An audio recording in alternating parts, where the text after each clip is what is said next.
اصحاب پیغمبر یزید کی فوج کے ہاتھوں قتل ہوتے ہیں. 1000 مدینے کی خواتین کے ساتھ گناہ کیا جاتا ہے. اسی اگلے سال 63 ہجری میں جتنی اہل سنت تاریخ ہے ساری کی ساری رقم کر رہی ہیں 1000 وہ بچہ مدینے میں پیدا ہوا جو یزید کی فوج کے گناہ کا نتیجہ تھا. مسجد نبوی میں گھوڑے باندھے گئے. مسجد نبوی کے اندر اصحاب پیغمبر کی لاشیں سڑتی رہیں. خانہ کعبہ کے غلاف کو آگ لگائی گئی. یہ سب کچھ کیا شام میں بیٹھا ہوا ایک شخص کر رہا تھا؟ چلو وہ تو شام میں بیٹھ کے حکم دے رہا تھا. اور حکم دینے والا یزید معاویہ کا بیٹا تھا اور معاویہ ابو سفیان کا بیٹا تھا اور ابو سفیان حرب کا بیٹا تھا اور حرب امیہ کا بیٹا تھا. لو ہم سے سنو قاتل کا شجرہ جسے اس نے کربلا میں سپہ سالار بنا کے بھیجا تھا. اس کا نام عمر ابن سعد تھا اور وہ سعد بن ابی وقاص صحابی کا بیٹا تھا. ہمیں بتاؤ یہ حسین بن نمیر کون تھا؟ ہمیں بتاؤ شمر ذل جوشن کا تعلق کس کے ساتھ تھا؟ ہمیں بتاؤ کہ اشس سردار اشس بن قیس کس کا خونی رشتہ دار تھا؟ تو قاتلان حسین کا تو شجرہ کھلا ہوا ہے. صرف یزید کے نے اور لوگوں کے سامنے عیاں کر دی. حسین ابن علی نہ لشکر لے کے آئے تھے نہ ارادہ جنگ سے گھر سے نکلے تھے. حسین ابن علی نے مہینوں میں نہیں ہفتوں میں نہیں لمحوں میں خلافت کو ہمیشہ کے لیے ایسا بے نقاب کیا. حسین ابن علی نے ہمیشہ کے لیے اس فتح کو ایسے اپنے نام کیا اور وہ جو دنیا کے تیسرے حصے کا مالک بن کے بیٹھا تھا وہ جس نے اپنی مرضی کے گورنر لگائے تھے جو یہ سمجھ تھا کہ میرے پاس لاکھوں کا لشکر ہے میں حسین کے پیغام کو زمانے میں نشر ہی نہیں ہونے دوں گا. ایک لکودک صحرا کا ہوا قتل زمانے میں کیسے بے نقاب ہو جائے گا. وہ یہ سمجھتا تھا کہ صحرا میں بہایا ہوا خون زمانے میں انقلاب کیسے لائے گا. وہ یہ سمجھتا تھا کہ حسین کو میں نے سرزمین عراق ایک ایسے ریگستان اور ایسے صحرا میں قتل کیا ہے کہ حسین کے قتل کی خبر شہروں تک بھی پہنچنے نہ دوں گا. لیکن حسین ابن علی نے اسے ہمیشہ کے لیے ایسا ہرایا ایسا ہرایا ایسا ہرایا. حسین ایسا جیتا ایسا جیتا ایسا جیتا کہ آج پوری دنیا میں غیر مسلم حسین کو زندہ باد کہہ رہے ہیں اور مسلمان یزید کو مردہ باد کہہ رہے ہیں. حسین غیر مسلموں میں زندہ باد ہو گیا اور یزید مسلمانوں ہی میں مردہ باد ہو گیا. یہ ہے جدید زمانہ جیسے جیسے ترقی کر رہا ہے. سوشل میڈیا کا انقلاب آیا. الیکٹرانک پرنٹ میڈیا سے نکلتے ہوئے جب گھر گھر میں میڈیا پہنچا تو حسین ابن علی کا پیغام گھر گھر میں چلا گیا. وہ جو پہلے کہا کرتے تھے کہ مجلس حسین میں نہ جانا نکاح ٹوٹے گا, آج لوگوں نے ہتھیلیوں میں ذکر حسین سنا, ہاتھوں میں ذکر حسین سنا, خبر گھر گھر چلی گئی, بات گھر گھر چلی گئی. تو آج ہر ایک نے جتنے لوگ بیٹھے ہیں یقیناً آپ سوشل میڈیا دیکھنے والے لوگ ہیں, آج کوئی غیر شیعہ بھی ہے آج کی رات دیکھ لینا, ہر کوئی اپنا پیغام یہ لگائے گا حسین نے دین بچایا, حسین نے دین بچایا, حسین نے دین بچایا. کل جب یوم حسین پہ مسجدوں پہ اعلان ہوگا تو کہا جائے گا حسین نے دین بچایا, حسین دین بچا گئے, حسین دین بچا گئے, حسین دین بچا گئے. آج شب عاشور کا الحیدر ٹرسٹ میں پہلا طریق ساز جملہ کہنے لگا ہو, تم نے ہمیشہ کئی سالوں سے اپنی قوم کے بچوں کو صرف ایک بات بتائی ہے, وہ بھی ادھوری بتائی ہے. میں آج اس بات کو مکمل کروانے لگا ہوں. تم نے اپنے بچوں کو کہا حسین دین بچا گئے, حسین دین بچا گئے, حسین دین بچا گئے. میں تم سے سوال پوچھنا چاہتا ہوں, اس جملے کو مکمل کرو, کن سے بچا کے گئے؟ ہاتھ اٹھاؤ جو حسین کے نوکر بیٹھے. تم نے یہ بتایا کہ حسین نے دین بچایا، یہ نہیں بتایا کن سے بچایا۔ کیا دین کو عیسائیوں سے خطرہ تھا؟ آواز تھوڑی بہتر کر دی۔ کیا دین کو یہودیوں سے خطرہ تھا؟ کیا دین کو مجوسیوں سے خطرہ تھا؟ حسین نے کن سے بچایا؟ وہ جن سے بچایا وہ کون تھے؟ چلو ہاتھ نیچے ہے تو میں دوبارہ اٹھوانے لگا ہوں۔ چلو اگلی بات بتا دو، بچا کے کن کو دیا؟ کیا حسین ابن علی نے جو دین بچایا تھا وہ جن سے بچایا تھا انہی کو دے دیا؟ اس کا مطلب ہے کہ حسین نے خلافت والوں سے دین بچا کے امامت والوں کے حوالے کر دیا۔ حسین نے دین خلافت والوں سے بچایا اور امامت والوں کو دے دیا۔ میری قوم کے نوجوانوں، یہ تمہارے مذہب کی جیت ہے۔ جو تمہارے 12 کو امام نہیں کہتے وہ حسین کو امام کہتے ہیں۔ جو جوان بیٹھے ہو میں تمہاری ترجمانی کر رہا ہوں۔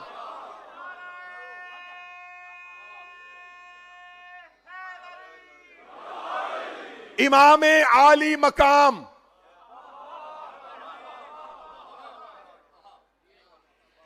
انہوں نے علی کو امام نہیں کیا، حضرت علی، مولا علی کے نام کے ساتھ حضرت، لیکن جو ہی حسین پہ بات آئی اب نکلے یہ خلافت والی لائن سے۔ علی خلیفہ راشد، حسین امام، علی خلیفہ، حسین امام، علی خلیفہ، حسین امام۔ اوے خلیفہ باپ ہو تو بیٹا امام نہیں ہوتا، امام بھی باپ ہو تو بیٹا امام ہوتا ہے۔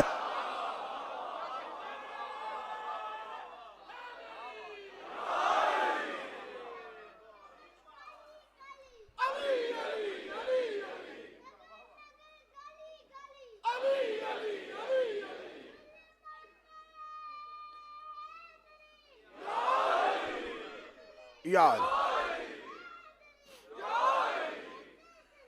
اللہم صلی اللہ محمد والے۔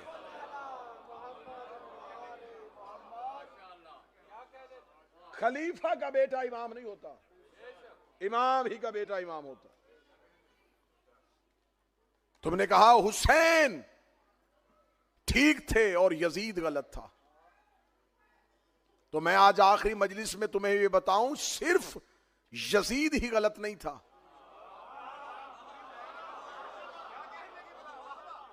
حسین نے دین بچایا، حسین نے دین بچایا۔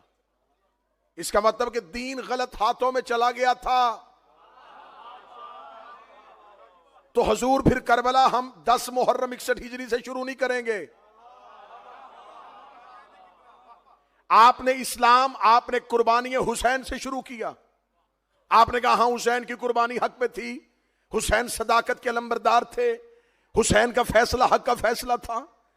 آپ کہہ رہے ہیں حسین نے دین بچایا، اس کا مطلب دین غلط ہاتھوں میں چلا گیا تھا۔ اگر دین غلط ہاتھوں میں تھا، میں الحیدر ٹرسٹ میں اتنے مجمع کو گواہ بنا کے پوچھنے لگا ہوں، یزید تک یہ دین پہنچایا کس نے تھا؟ اگر یہ دین غلط ہاتھوں میں چلا گیا تھا تو یزید کے ہاتھوں تک یہ دین کیسے پہنچا؟ اس کا مطلب ہے کہ یزید کے ہاتھوں تک یہ دین پہنچایا گیا۔ یزید کے ہاتھوں میں دین کس نے پہنچایا تھا؟ یزید کو خلافت کے لیے سلیکٹ اس کے باپ معاویہ نے کیا تھا۔ معاویہ ابو سفیان کا بیٹا تھا۔ اب بات اور پیچھے چلی گئی، اب ہم پوچھنا چاہیں گے اس کا مطلب یزید مرضی سے تخت میں نہیں بیٹھا، اسے اس کے باپ نے بٹھایا تھا۔ اب بتاؤ اسے اس کے باپ کو دمشق میں کس نے بھیجا تھا؟ اس کے باپ کو دمشق کا حاکم کس نے بنایا تھا؟ اس کے باپ پر یہ کرم نوازی کس نے کی تھی؟ تو کہتے جی تیسرے خلافت کے دور میں یزید کو پورا دمشق دے دیا گیا تھا، دوسرے خلیفہ نے اس کے نام پہ خط لکھ دیا تھا، اس کا مطلب ہے کہ اسے تیسرے خلیفہ نے بٹھایا تھا۔ اب بتاؤ تیسرے خلیفہ کا فیصلہ کس کمیٹی نے کیا تھا؟ کہ شورا کمیٹی نے کیا تھا۔ وہ کمیٹی کس نے بنائی تھی؟ وہ دوسرے نے بنائی تھی۔ وہ دوسرے کو کس نے بٹھایا تھا؟ وہ پہلے نے بٹھایا تھا۔ اس کا مطلب ہے صرف یزید ہی مجرم نہیں تھا، جس نے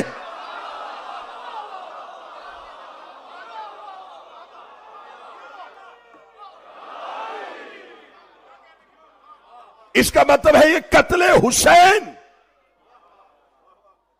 حسین کا الزام صرف یزید کے سر پہ نہیں، جس نے اپنا کردار ادا کیا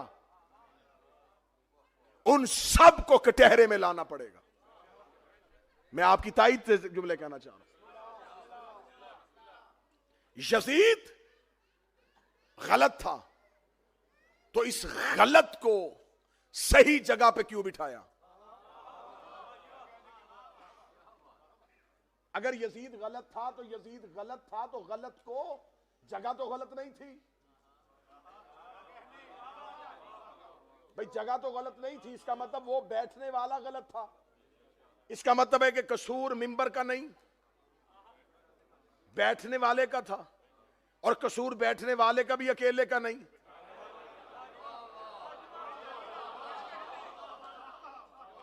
بھئی دنیا میں یہ اصول ہے کہ انویسٹیگیشن کرنے والے قتل کا سراغ لگاتے ہیں کہ وجہ کیا ہے، یہ قتل ہوا کیوں تھا؟ 10 محرم 61 ہجری کربلا میں ایک قتل ہوا ہے، بتاؤ اس قتل کی انویسٹیگیشن رپورٹ کہاں ہے؟ صرف اکیلا یزید نہیں۔ آج اگر تم یہ سمجھتے ہو کہ دین بعد از رسول غدیر کی بجائے جس کی بنیاد سقیفہ میں پڑی تھی وہ ٹھیک تھا، تو پھر تمہیں ماننا پڑے گا کہ یزید کی خلافت بھی ٹھیک تھی۔ پھر تم نے یزید کو کیوں چھوڑا؟ آج کہتے ہو نہیں ہم یزید کی خلافت کے ساتھ نہیں ہیں۔ کیوں خلافت کے ساتھ نہیں ہیں؟ اب آپ امامت والی لائن میں کیوں آ رہے ہیں؟ جب آپ نے پہلے ہی امام کو نہیں مانا تو پھر آپ تیسرے امام کو کیوں مان رہے ہیں؟ اگر تیسرے کو ماننا تو پھر دوسرے کو بھی مانو، دوسرے کو ماننا ہے تو پہلے کو بھی مانو۔ یزید پہ لعنت کرنی ہے تو صرف یزید پہ لعنت نہیں کرنی،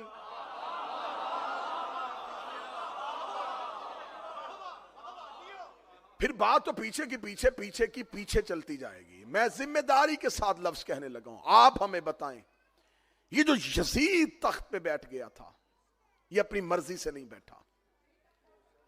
آج مسلمان کہتے ہیں دیکھیں جی ہم اب کل کا 10 محرم کا دن ہوگا نا، آپ کو بڑے بڑے لوگ جو ہیں وہ لباس بھی سیاہ پہن سکتے ہیں، تھوڑی دیر کے لیے جلوسوں میں شرکت بھی کریں گے، آپ ان کی ویڈیوز بھی دیکھیں گے کہ سبیل لگا رہے ہیں، لنگر پکا رہے ہیں، اور یہ 2-4 ایکٹ کرنے کے بعد حسینی ہونے کا دعویٰ کر دیں گے۔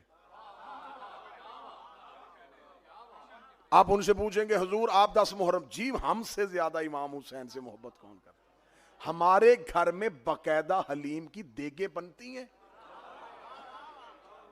ہم سبیل لگاتے ہیں، ہم 10 محرم کو رستے میں پانی بانٹتے ہیں۔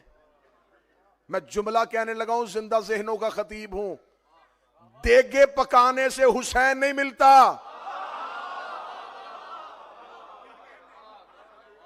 تمہیں کس نے کہہ دیا ہے کہ چند لنگر کی دیگیں پکاؤ تو حسین مل جاتا ہے؟ تمہیں کس نے کہہ دیا کہ رستے میں سبیل لگا لو تو حسین مل جاتا ہے؟ حسین کو ماننا ہے تو حسین کے نظریے کو مانو، یزید کو چھوڑنا تو صرف یزید کو نہیں چھوڑنا، اس کے مکمل نظریے کی مخالفت کرو۔ اب اگلی جو بات میں کہنے لگا ہوں، میری قوم کے نوجوان طالب علم اسٹوڈنٹ جو ہیں اس کلیے کو، اس فارمولے کو اپنے ذہن میں پکا کر لیں، اور جہاں کہیں آپ بیٹھیں اس کلیے کو، اس فارمولے کو اپلائی کریں، اور غیر شیعہ سے پوچھیں کہ ہمیں بتاؤ یہاں پر تم کہاں کھڑے ہو۔ اب میں وہ کلیہ دینے لگا ہوں، متوجہ ہے بات کی جانب؟ آپ کہتے ہیں کہ جی یزید کی حکومت غلط تھی، ٹھیک ہے، آپ خلافت کے قائل ہوتے ہوئے، امامت کے نہیں، آپ رہے خلافت کے قائل، نظریہ خلافت کو مانے، نظریہ خلافت کو تسلیم کرتے ہوئے آپ مجھے یزید کی خلافت کو غلط ثابت کر کے دکھائیں۔ یزید پہ لعنت صرف علی ولی اللہ پڑھ کے کی جاتی ہے،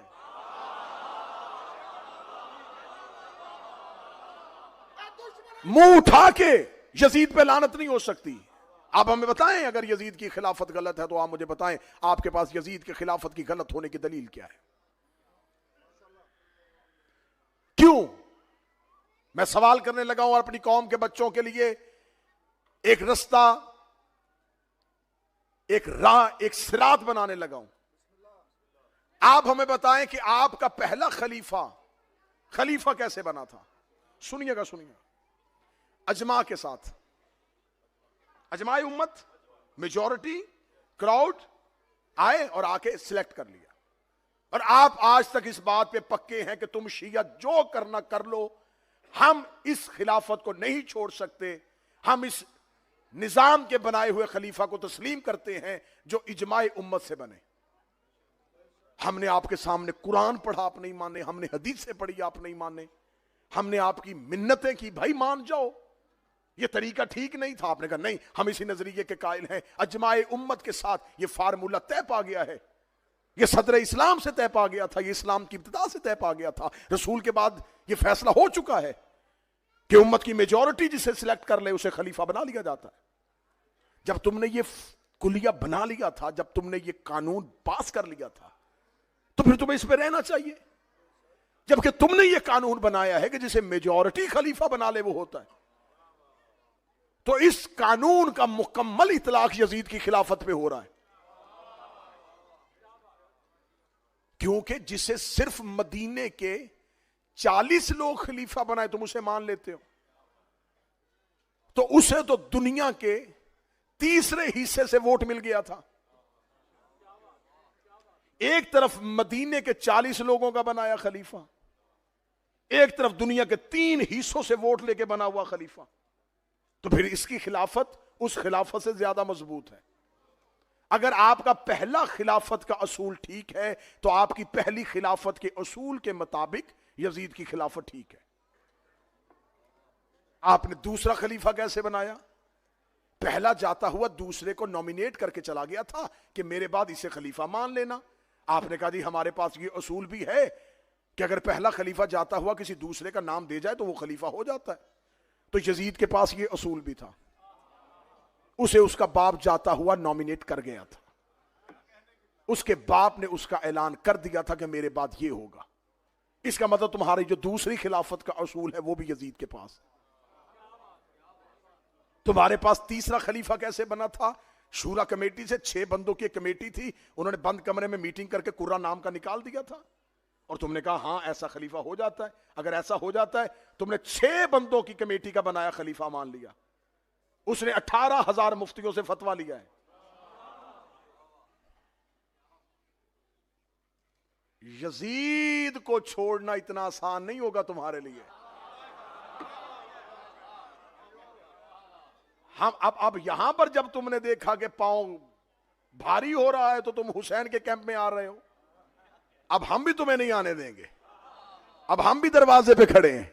اب آپ ہمیں بتائیں کہ آپ حسین کے حامی بننا چاہتے ہیں. آپ کہتے ہیں ہم جلدی جلدی حسین کے کیمپ میں آ جائیں کیونکہ ادھر بہت زیادہ لعنت اکٹھی ہو رہی ہے، تو اب ہمیں حسینی ہو جانا چاہیے، اب ہمیں حسین کے کیمپ میں آ جانا چاہیے. اب تم حسین کے کیمپ میں نہیں آ سکتے، ہم تمہارا استقبال کریں گے، ہم دونوں ہاتھ پھیلا کے تمہیں سینے سے لگائیں گے، لیکن اگر تم حسین کے نظریے کو تسلیم کر کے آؤ گے، لیکن اگر تم اپنی جان بچانے کے لیے، اپنے آپ کو لعنت سے بچانے کے لیے حسین کے کیمپ میں آ رہے ہو تو ایسے تو ہم بھی نہیں آنے دیں گے. اگر آپ آ ہی رہے ہیں تو آپ ہمیں بتائیں کہ آپ کے پاس یہ تینوں خلافت کے اصول ہیں اور یہ تینوں خلافت کے اصول یزید کے پاس ہیں. اس کا مطلب ہے اگر اجماع سے بنا خلیفہ ٹھیک ہوتا ہے، یزید کے پاس اجماع تھا، نامزد کرنے والا خلیفہ ٹھیک ہوتا ہے، یزید کے پاس نامزد تھا. اگر آپ کے پاس شورا کمیٹی والا خلیفہ ہوتا ہے، یزید کے پاس کمیٹی کا فیصلہ تھا، تو آج آپ کیسے کہہ رہے ہیں حسین صحیح ہے یزید غلط ہے، حسین صحیح ہے یزید غلط ہے، حسین صحیح ہے یزید غلط ہے؟ اگر حسین صحیح کہنا ہے تو بات پوری کرنی پڑے گی. حسین صحیح ہے، اجماع غلط ہے. حسین صحیح ہے، نامزد کرنا غلط ہے. حسین صحیح ہے، کمیٹی غلط ہے. تمہیں آخر میں ماننا پڑے گا غدیر صحیح ہے، سقیفہ غلط. صرف غدیر صحیح ہے.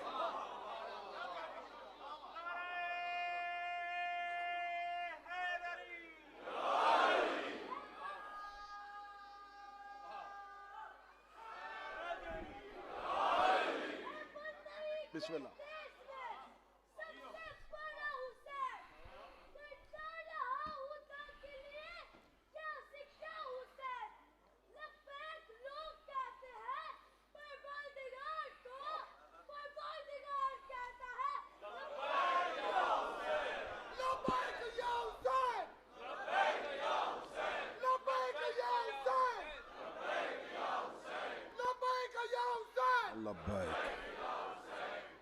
متوجہ میری بات کی جائے؟ اس کا مطلب ہے کہ آپ کو اگر حسین کے کیمپ میں آنا ہے تو آپ کو نظام غدیر کو تسلیم کرنا پڑے گا. اسلام کی بقا غدیر میں ہے. کربلا صرف اور صرف حسینیت اور یزیدیت کی جنگ کا نام نہیں. کربلا غدیر کی حمایت اور غدیر کی مخالفت کا نام ہے. آپ نے بے شک کہہ کے لفظ کیا، میں پھر کہنے لگا ہوں، اس بات کو اس کو ذہن میں رکھیے گا. کربلا جنگ ہے تحفظ ولایت کی، کیونکہ جو سامنے کھڑے تھے وہ لا الہ پہ قائل تھے، وہ محمد رسول اللہ پہ قائل تھے. آج کہتے ہیں جی حسین ابن علی نے صرف انکار کیا تھا، حسین نے انکار کر دیا تھا کہ میں تیری بیعت نہیں کروں گا. حسین نے اس لیے بیعت نہیں کی تھی کہ وہ فاسق تھا، وہ شرابی تھا. وہ تہجد گزار بھی ہوتا تو حسین بیعت نہ کرتے.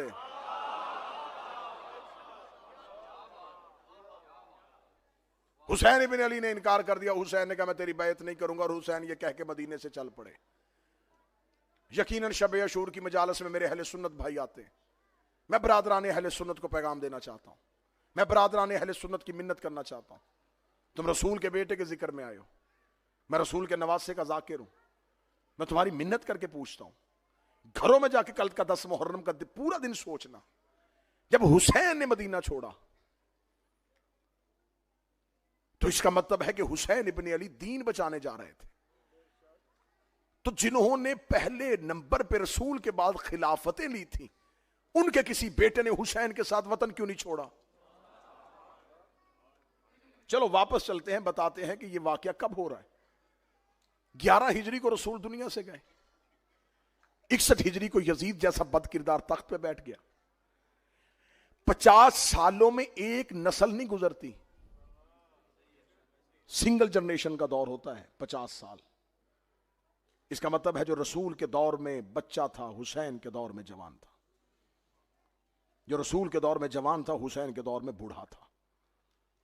اگلی سطر اپنے سینوں کے ساتھ دلوں میں اتارنا. جس وقت یزید تخت پہ بیٹھا اس وقت وہ لوگ زندہ تھے جنہوں نے نبی کے کاندھوں پہ حسین دیکھا تھا. وہ لوگ موجود تھے. خم غدیر پہ رسول نے کتنے اصحاب ہیں جو اہل سنت کی تواریخ میں نقل ہوئے ہیں؟ کم از کم تعداد 80,000، زیادہ سے زیادہ 1,40,000. 1,40,000 اگر رسول کی آخری حج میں زندہ ہے تو 50 سال میں اگر آپ ان میں یہ کر دیں کہ ان میں سے 40,000 دنیا سے چلے گئے تو 1,00,000 تو تھا. آدھے دنیا سے چلے گئے، آدھے تو تھے. تو ان 60-70,000 اصحاب کے ہوتے ہوئے میں فضائل پڑھ رہا ہوں، حسین کے ساتھ صرف 72 کیوں ہیں؟ میں فضائل پڑھ رہا ہوں، میں نتیجہ دے رہا ہوں آج کی تقریر کا. اور حسین کے ساتھ جو 72 تھے ان سب کے نام تاریخوں میں لکھے ہیں.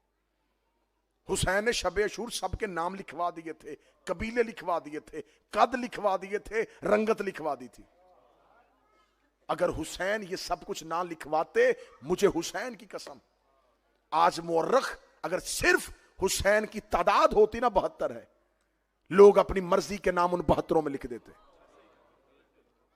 فلاں بھی تھا، فلاں بھی تھا، فلاں بھی تھا. اس لیے حسین ابن علی نے اپنے 72 جو ہیں وہ علیحدہ کر کے دکھا دیے. یہی ہے بس.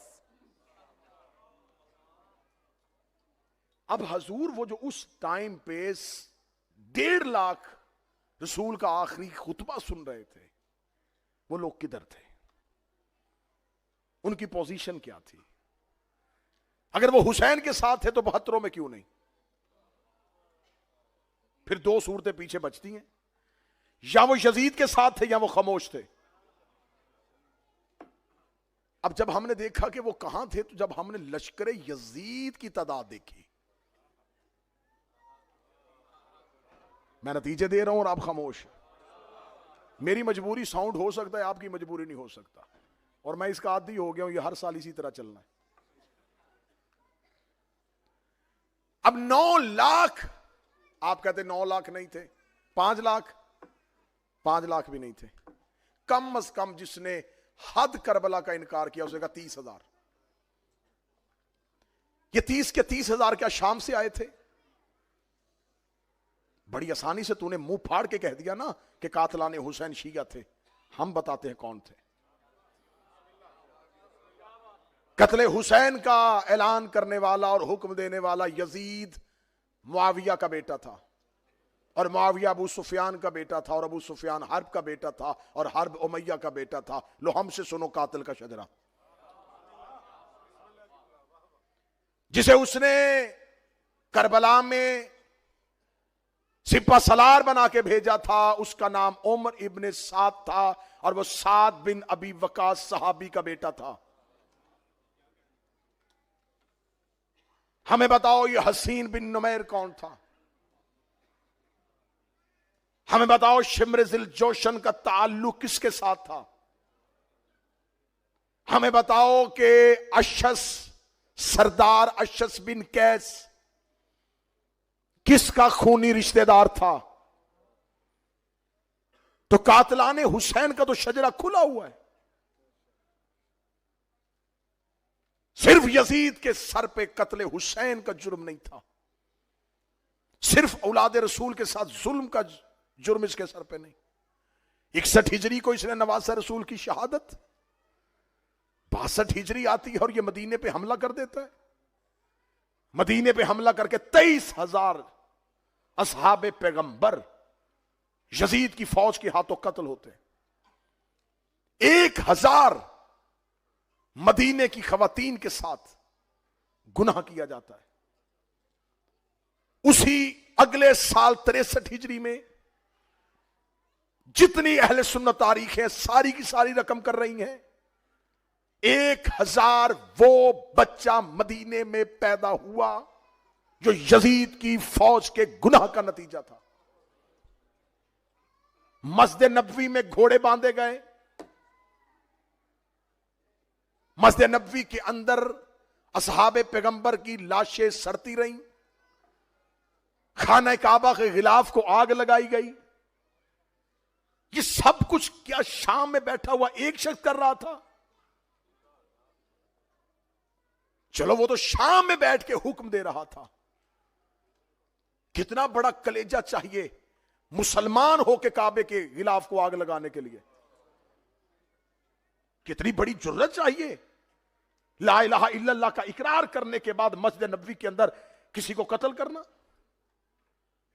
یہ سب کچھ جو ہو رہا تھا ایک حکم دے رہا تھا اور ہزاروں عمل کر رہے تھے۔ تم نے ہمیں ایک دیا ہے، ہزاروں کہاں ہیں؟ آج شب عاشور ہے، ہم حسین کے حصے میں ہیں، ہم نے پوری دنیا میں گالیاں سنی ہیں، ہم پس کے رہ گئے ہیں۔ تم نے ہر دور کی حکومت نے ہمیں دیوار سے لگانے کی کوشش کی ہے۔ ہم تم سے پوچھتے تم نے 1400 سال سے صرف ایک شخص سامنے کیا ہوا ہے، یزید یزید یزید، کان پک گئے ہمارے۔ بتاؤ اس کے حکم پہ عمل کرنے والے وہ ہزاروں کون ہیں؟ ان ہزاروں کے نام تاریخوں میں کیوں نہیں آ رہے؟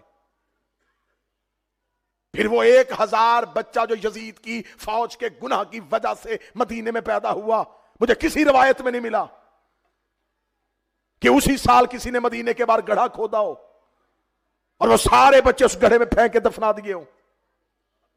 ہاں سب نے لکھا کہ ہاں ایسا ہوا تھا، 1,000 بچہ پیدا ہوا تھا۔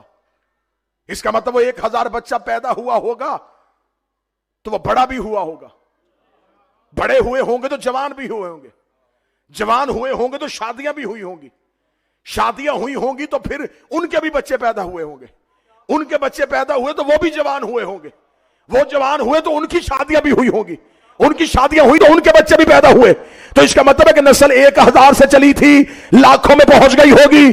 تو اب اگر کوئی لاکھوں میں سے ایک یزید کو باپ کہہ دے تو ہمیں فکر ہی کوئی نہیں ہے۔ جو جب جہاں یزید کا دفاع کرے گا ہمیں فوراً پتا چل جائے گا کہ یہ خون کی کشش ہے. جو محبت آل محمد پہ غالب آ رہی ہے. سوال ہے میرے اہل سنت دوستو، سوال ہے میرا سنی بھائیو، جا کے تاریخوں میں پتا کرو کہ آخر اتنی ستم ظریفی، اتنا ظلم کہ 50 سال اور 50 سال کے بعد جس ممبر پہ رسول بیٹھتے تھے اس ممبر پہ کوئی شخص ہاتھ میں شراب کا جام لے کے بندر کو گود میں لے کے بیٹھا ہوا. یہ سب کچھ اچانک ہوا؟ نہیں. اگر یزید نے یہ بیعت مانگی ہے تو اس کے اندر یہ حوصلہ کہاں سے آیا؟ اس کا مطلب ہے کہ اسے یہ حوصلہ کہیں سے ملا تھا. اسے پتا چل گیا جب میرا باپ بلا شرکت غیر دمشق میں اسلام کا ایسا حاکم بن سکتا ہے کہ وہ اپنی مرضی سے اذانیں دلوا رہا ہے اور اپنی مرضی سے نمازیں پڑھوا رہا ہے اور کیسے کیسے بد کردار لوگوں کو مسلمانوں کے اوپر گورنر بنا رہا ہے. یہ سب کچھ صرف 61 ہجری میں نہیں ہوا. میں تمہیں کربلا 61 ہجری سے شروع نہیں ہوئی، نبی کی رحلت کے بعد 11 ہجری کو کربلا کا آغاز ہو گیا تھا. ہم کربلا کو 10 محرم سے ہم بھی نہیں لیں گے. میری قوم کے نوجوانوں اگر فلسفہ کربلا جاننا ہے تو کربلا 10 محرم سے شروع نہیں ہو رہی. ہمیں پیچھے جانا پڑے گا 11 ہجری میں جب پہلی بار دروازہ رسول پہ شور ہوا تھا. یہ کربلا کا آغاز ہے. میں فضائل پڑھ رہا ہوں. وہ خالد بن ولید جسے تم نے آج اسلام کا ہیرو بنایا ہے، جسے سیف اللہ کے لقب سے یاد کر کے بچوں کو سلیبس کی کتابوں میں پڑھاتے ہو، اس نے پورے کا پورا قبیلہ قتل کر دیا بنی مستلق، اور تم نے آج کتابوں میں لکھا جی اس لیے قتل کر دیا کہ وہ زکوٰۃ نہیں دے رہے تھے. وہ منکرین زکوٰۃ تھے، وہ زکوٰۃ کے منکر نہیں تھے. جس طریقے سے لی جا رہی تھی وہ نہیں دینا چاہتے تھے. وہ کہتے ہاں ہم دیں گے زکوٰۃ، لیکن یہ کیا غصب شدہ خلافت کو ہم زکوٰۃ دیں؟ ہماری مرضی سے خلیفہ بنایا، جب خلافت میں ہماری مرضی نے ہم زکوٰۃ کیوں دیں؟ نہیں دینا چاہتے تھے وہ زکوٰۃ. پوری ایک رات میں پورے کا پورا قبیلہ قتل ہوا. کیا وہ مسلمان نہیں تھے؟ اسی قبیلے کا مالک بن نویرہ جیسا صحابی جس کو اسی رات خالد بن ولید نے ملاؤن نے قتل کیا، اس کے سر کی کھوپڑی جو ہے اس کا سر کاٹ کے آگ کے اوپر اس کی کھوپڑی کے اندر ہانڈی پکائی گئی. ایک رات میں اس کی زوجہ کے ساتھ گناہ کیا گیا. یہ سب کچھ تاریخ کی کتابوں میں یہ گندگی لکھی ہے، تو پھر اس کو اپنے گلے میں ڈالو. یہ سب صاف کر کے پھر حسین کے گھر آؤ.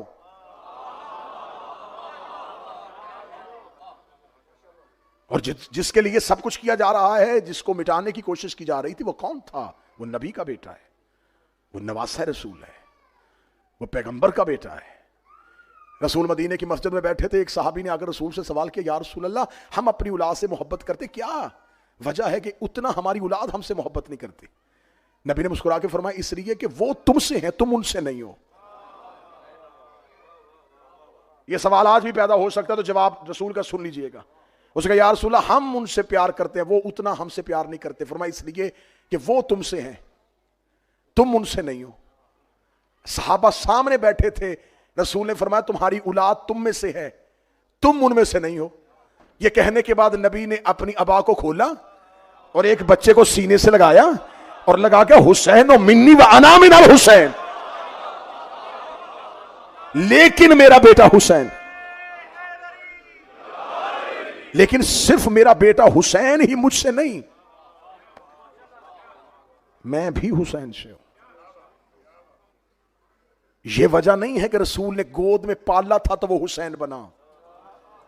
میں سطر کہنے لگا جو قریب ہے میرا ساتھ دے دینا. یہ وجہ نہیں ہے کہ رسول نے گود میں پالا تھا تو وہ حسین بنا، وہ حسین تھا تو نبی نے گود میں پالا ہے.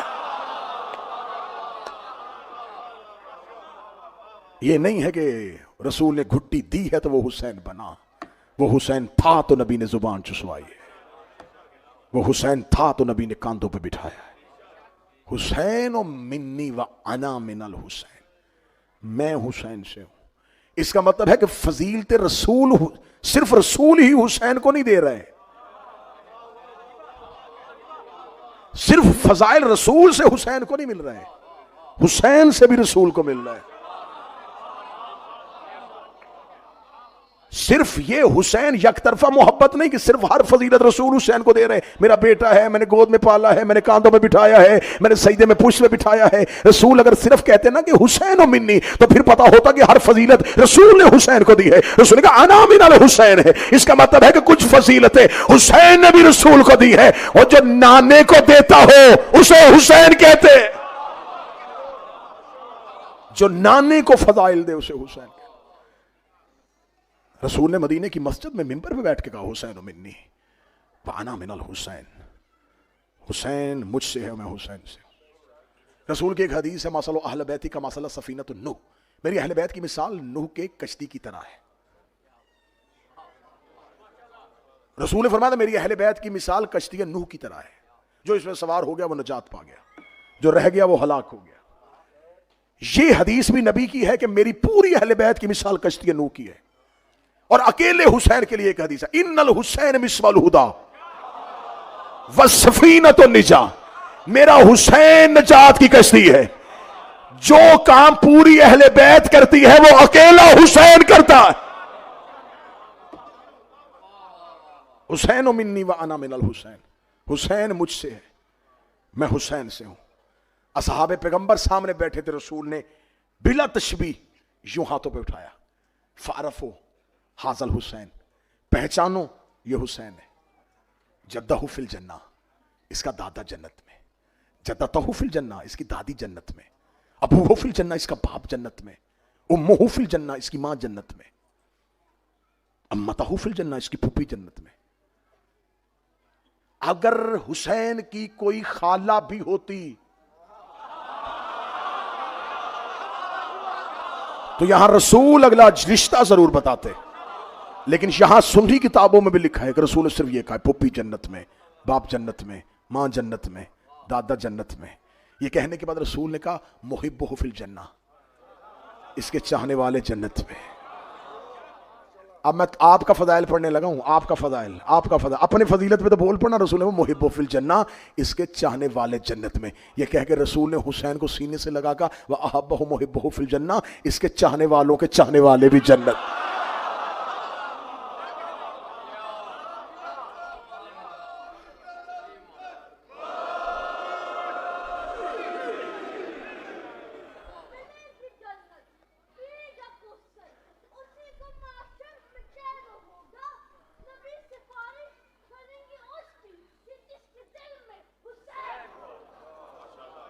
یہ ہے حسین۔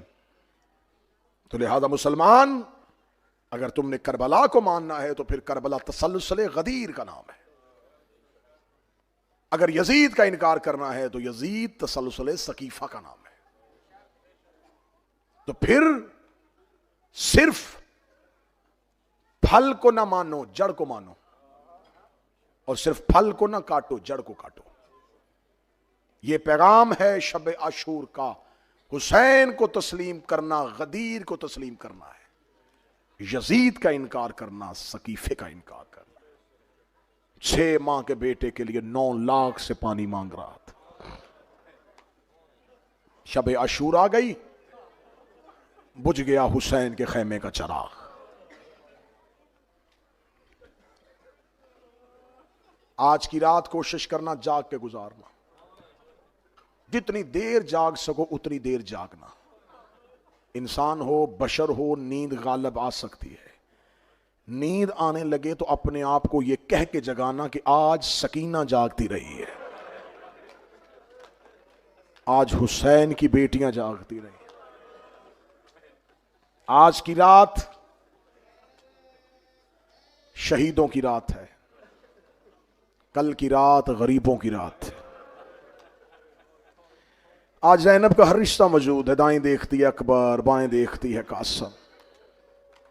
کل اکیلی ہو جائیں گی صحرا میں علی کی بیٹیاں۔ آج شب عاشور، کل کا دن 10 محرم، میں بھائی بن کے منت کروں گا، بیٹا بن کے منت کروں گا، کل 10 محرم تمہاری حالت ایسی ہو تمہیں بتانا نہ پڑے کہ تمہارا کوئی نقصان ہوا۔ آج کی رات بالکل نہ ہنسنا، بس مسکرانا چھوڑ دو، گریے کی حالت میں رہو، عزا کا اہتمام کرو، حسین کے قاتلوں پہ لعنت کی تسبیحاں پڑھو، اعمال شب عاشور کرو، اللہ کی بارگاہ میں سر سجدے میں رکھ کے شکر کرو کہ اس نے تمہیں حسین کی محبت دی ہے۔ کل کا دن گریبان کھلے رکھنا، آستینے چڑھا کے رکھنا، کوئی شیعہ دوسرے سے مصافحہ نہ کرنا، ہاتھ نہ ملانا، غم کی حالت میں رہنا۔ کل کا دن شام ڈھلنے تک یقیناً تم تھک جاؤ گے، آج کی رات جاگو گے، کل گلیوں میں ڈھونڈ رہے ہوگے کہ غریب کا جلوس کہاں ہے، حسین کا جنازہ کہاں نکلا ہوا ہے۔ کوئی ذوالجناح پہ چلا جائے گا، کوئی علم چوم رہا ہوگا، کوئی تعزیے کو کاندھا دے رہا ہوگا، تو کوئی جھولے کو ڈوری ہلا کے اپنی اولاد مانگ رہا ہوگا۔ کل تم ماتم میں رہو گے، تم گریے میں رہو گے، ماتمی ماتم کریں گے، کوئی زنجیر زنی کرے گا، کوئی نوحہ پڑھے گا، رات جاگے ہوئے ہوگے، دن کے تھکے ہوئے ہوگے، لیکن میں منت کر کے کہہ رہا ہوں شام کو جاؤ گے گھروں میں ہی۔ میں نے تو پڑھ دی شب عاشور، مجھے نہیں خبر تم کس خیال میں بیٹھے ہو۔ میرے عزیزو، جب تم کل جاؤ گے تو تم آباد گھروں میں جاؤ گے، کسی کا ماں انتظار کر رہی ہوگی تو کسی کا بہن انتظار کر رہی ہوگی، تمہیں جلوس میں دیر ہو گئی تو بیٹیاں باپ ڈھونڈ رہی ہوں گی، بہنیں بھائی ڈھونڈ رہی ہوں گی۔ کل والی شام دائیں بائیں دیکھ کے کہنا زینب ہم تو گھر آ گئے، نہ تیرا اکبر آیا، نہ تیرا اصغر آیا، نہ تیری سکینہ آئی۔ اجرکم اللہ، اجرکم اللہ۔ گریے کی رات، توبہ کی رات، معافیوں کی رات، حر بنانے والی رات، حسین کے کرم کی رات، ساری رات جاگا ہے زہرا کا غریب بیٹا۔ 3 حصوں میں تقسیم کیا حسین نے اس رات کو، ایک حصہ رکھا اپنے اصحاب اور بنی ہاشم کے لیے، ایک حصہ رکھا صرف اپنے اور اللہ کے لیے، ایک حصہ رات کا رکھا صرف بہن کے خیمے میں گیا ہے۔ رو کے کہنے لگا زینب کل سے یہ ہدایت کی کشتی تیرے حوالے، آج ہے حسین کے اس بیٹے کا جنازہ، ہے جنازہ اور لوگ اسے جھولا کہتے ہیں۔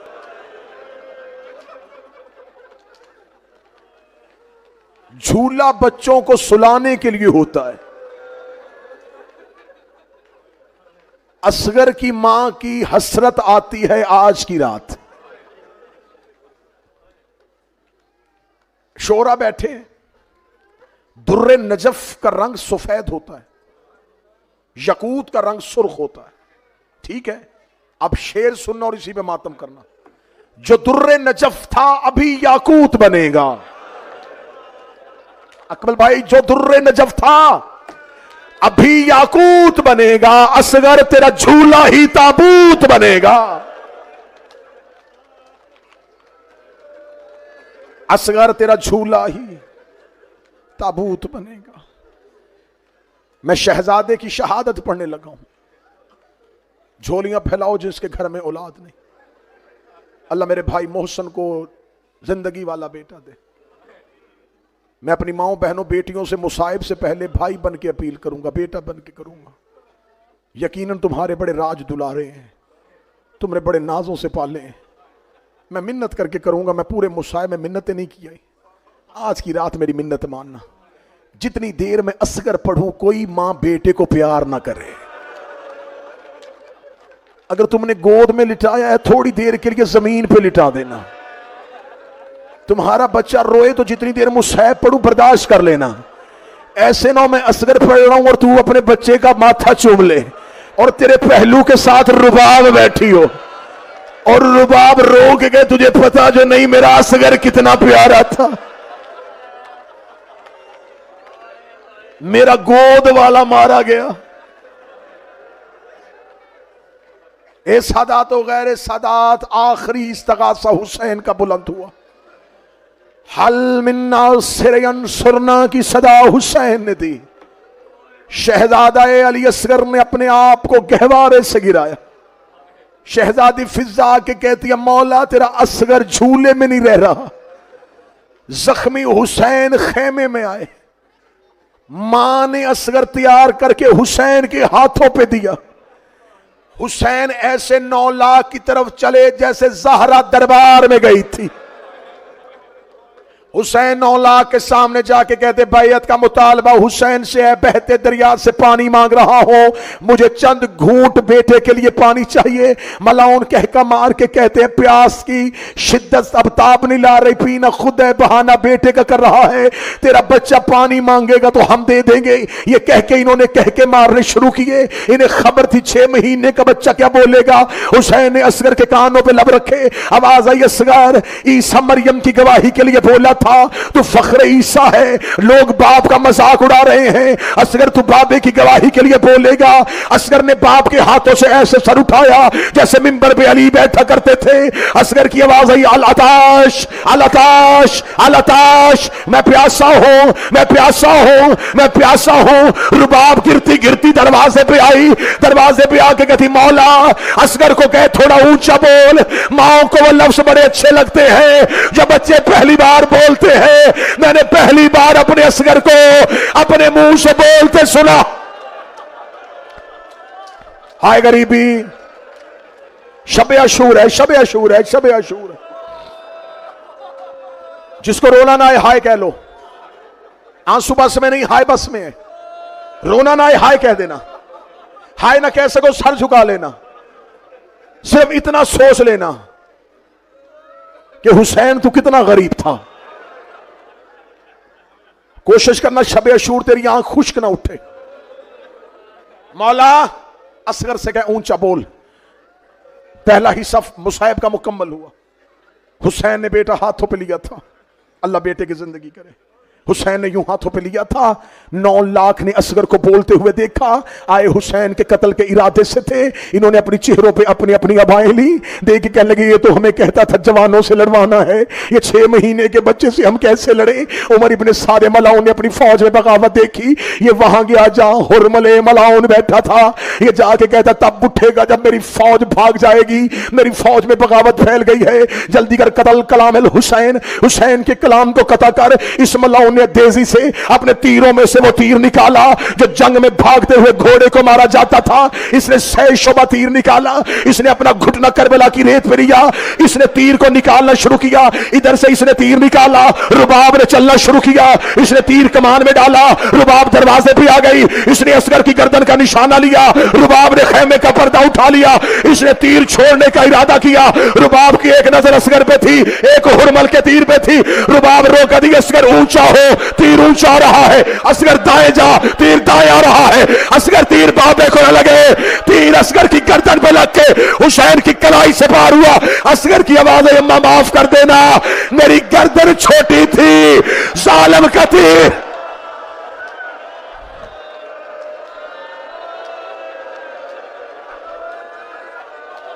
اماں معاف کر دینا,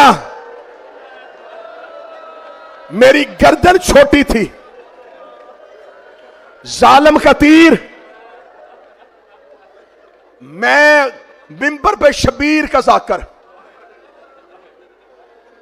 قبر حسین کی قسم کھا کے, قسم کھائی میں نے, یہ قسم آ گئی اب میرے ذمے. زہرا کا بیٹا جانے اور میرا حلف جانے, تو جانو تیرا آنسو جانے. ساری زندگی تم نے پڑھا تیر کی نوکیں کتنی تھی, 3. مقتل کی ضمانت میں لیتا ہوں, 3 نوکیں تھی. یہ 3 نوکیں جب گئی ہیں تو اصغر تک پہنچی کیسے؟ یہ 3 نوکوں میں فاصلہ تھا. تیر کی 3 نوکیں تھی. جب اس نے تیر چھوڑا, حسین نے اصغر کو ہاتھوں پہ بلند کیا ہوا تھا. مقتل کہتی ایک نوک اصغر کے پہلو پہ لگی, ایک اصغر کی گردن پہ لگی, ایک اصغر کے ایک کان سے دوسرے کان.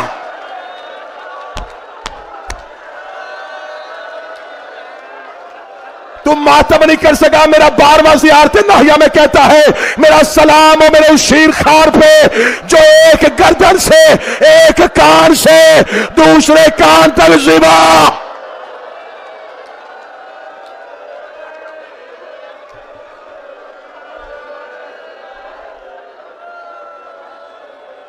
حوصلہ حوصلہ حوصلہ. جو سید بیٹھے ہو، جو سادات بیٹھے ہو، میں تمہارے ہاتھ نہیں کھڑے کرواؤں گا. میری ہمت ہی نہیں کہ میں سادات کے ہاتھ اٹھواؤں. اسد بھائی سادات کے ہاتھ اٹھوائے بغیر میں جملہ پڑھنے لگا ہوں. اصغر کو پہلی نوک وہاں لگی جہاں زہرا کو زخم لگا تھا. دوسری نوک وہاں لگی جہاں حسین کی گردن پہ شمر کا خنجر چلا تھا. تیسری نوک وہاں لگی جہاں سکینہ کو تماچا.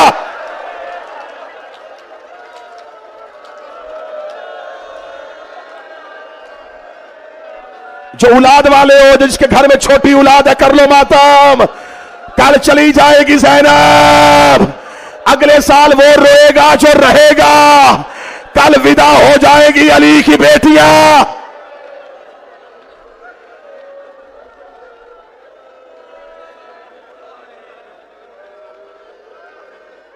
کمال روحانیت ہو گئی مجلس میں. صحیح زیگم بھائی اللہ بیٹوں کے بخت کرے. امانت شادی اللہ آپ کو صحت والی زندگی دے. الحیدر ٹرسٹ کی انتظامیہ زہرا تم سے راضی چلی جائے.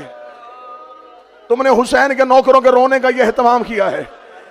ایک تیر کی نوک جو اصغر کی گردن سے لگی تھی حسین کی کلائی سے پار چلی گئی. حسین نے اصغر کے اوپر اپنا امامے کی چادر کو ڈالا. حسین کی آواز ہے اصغر اگر اس حالت میں خیمے لے کے چلا گیا یا ماں مر جائے گی یا بہن مر جائے گی. اصغر مجھے اجازت دے میں تیری گردن سے تیر کھینچوں. اصغر کی آواز ہے بابا ایسے نہیں، پہلے دادا ابراہیم بلا، دادا اسماعیل بلا، مدینے سے نانا بلا، نجف سے بابا بلا، بقیہ سے ماں بلا. آواز آئی سارے ٹیلے پہ کھڑے دیکھ رہے ہیں. اصغر کی آواز آئی بابا دادا ابراہیم سے کہے نہ تیری آنکھوں میں پٹی نہ میرے پاؤں میں رسی. بابا آج صبر کا امتحان نہیں، آج صبر کی معراج دکھا. حسین نے اصغر کو پیٹ کے بل کربلا کی ریت پہ لٹایا. حسین نے تیر کی نوک پہ ہاتھ ڈالا، دو ہاتھ اصغر کی کمر پہ آئے. آواز آئی حسین آہستہ، حسین آہستہ، حسین آہستہ. آواز آئی کون آیا ہے؟ آواز آئی دادیوں کو پوتے بڑے پیارے ہوتے اور تیری ماں زہرا بقیہ چھوڑ کے آ گئی.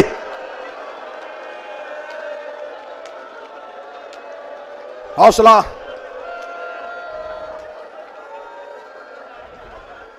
حسین دادیوں کو پوتے بڑے پیارے ہوتے. حسین تیری ماں فاطمہ بقیہ چھوڑ کے آ گئی. غریب نے گردن والا تیر نکالا، کان والی نوک کھینچی، پہلو والا تیر نکالا. 6 ماہ کے بچے کا بدن ہوتا ہی کتنا ہے.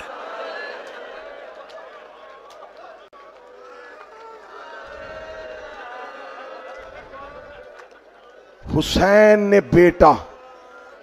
نے بلا تشبیہ اپنا بیٹا اپنے امامے کی چادر میں لپیٹا، سینے سے لگایا. حسین خیام کے پیچھے گئے. بلا تشبیہ ایک ہاتھ میں بیٹا، دوسرے ہاتھ سے قبر کھود. تھک گئے تو میں چھوڑ دوں. شریعت میں باپ بیٹوں کی قبریں نہیں بناتے. بلا تشبیہ ایک ہاتھ میں اصغر کو چھپایا ہوا تھا، تلوار سے قبر کھودے. ریت کربلا کی گرم تھی، اصغر کا بدن بڑا نرم تھا. اگلی سطر تیرے گھر تک رونے کے لیے ہے. حسین نے آنسوؤں سے اصغر کی قبر کو ٹھنڈا کیا. اتنا رویا زہرا کا بیٹا، اتنا رویا فاطمہ کا غریب. اپنے آنسوؤں سے اصغر کی قبر کی ریت کو ٹھنڈا کیا. غریب نے بیٹا ریت پہ رکھا. اللہ نہ کرے خاکم بدہن کسی باپ کو بیٹا دفنانا پڑ جائے. باپ کو لوگ قبر پہ مٹی نہیں ڈالنے دیتے. اللہ نہ کرے باپ زندہ ہو نا کسی کا بیٹا مر جائے تو لوگ قبر سے باپ کو دور لے جاتے ہیں کہ یہ نہ دفنا ہوتا دیکھیں، جب قبر بن جائے تو پھر بیٹے کو لے آئیں. آج تک مجھے بتاؤ کہ تم نے کتنی میتیں اور کتنے جنازے دیکھے؟ کتنے جنازے دیکھے؟ کبھی تم نے دیکھا ہے کہ لوگ جلدی میں کسی کو دفنا رہے ہو؟ نہیں دیکھا۔ اب پڑھو صدر، حسین ڈر ڈر کے اصغر دفنا رہے تھے۔ حسین نے دفنا کے بیٹے کی قبر کا نشان مٹایا، دور سے جا کے قبر کو دیکھتے کہ کسی کو پتا تو نہیں چل رہا کہ یہاں کوئی چھوٹی سی قبر ہے۔ تھوڑی دور جاتے پھر بیٹے کی قبر دیکھتے۔ حسین نے تلوار کو نیام سے نکالا، حسین نے حملہ کر دیا، حسین کو مار گئی تھی اکبر کی موت، حسین کو مار گیا تھا غازی کا گرنا، حسین کو مار گئی تھی اصغر کی موت۔ تھوڑی دیر کے بعد حسین گھوڑے کی زین سے گر گیا، لوٹو لوٹو کی صدا کربلا کی مقتل میں گونجی۔ فوج اکبر و عباس و قاسم کے قاتل خیام حسینی کی جانب دوڑے، ہر کوئی خیموں کو لوٹ رہا تھا، کوئی مقتل میں لاشوں کو لوٹ رہا تھا۔ کسی نے حکم دیا سروں کو جسموں سے جدا کرنا شروع کرو۔ انہوں نے بدن سے سر کاٹنے شروع کیے، انہوں نے نیزوں پہ سر سوار کرنے شروع کیے۔ جب انہوں نے شام غریبہ گنتی کی، مارے 72 تھے، سر 71 ہے۔ اب مجھے نہیں پتا مجمع سے زندہ کون اٹھے گا، مجھے نہیں پتا کہ سینے پہ ہاتھ کون مارے گا۔ عمر ابن سعد ملعون دے کے کہتا سر ایک ایک قیمتی ہے، ایک ایک سر کے عوض ہمیں جگیریں ملنی ہے، کوئی سر کربلا میں رہ نہ جائے۔ ایک ملعون کہتا میں دیکھ رہا تھا حسین خیمے کے پیچھے اپنے بیٹے کی قبر بنا رہا تھا، اس نے 300 سپاہیوں کو بھیجا، یہ ہاتھوں میں نیزے لے کے خیمے کے پیچھے گئے۔ سکینہ رباب کی گود سے اٹھی، سکینہ اس دستے کے پیچھے دوڑی، انہوں نے نیزے زمین پہ مارنے شروع کیے۔ ہر نیزے پہ سکینہ زمین پہ گرتی، ہر نیزے پہ سکینہ زمین پہ گرتی۔ ایک ملاؤں نے نیزہ زمین پہ مارا، اس نے نیزہ نکالا، اکیلا نیزہ نہیں، اصغر کا لاشا۔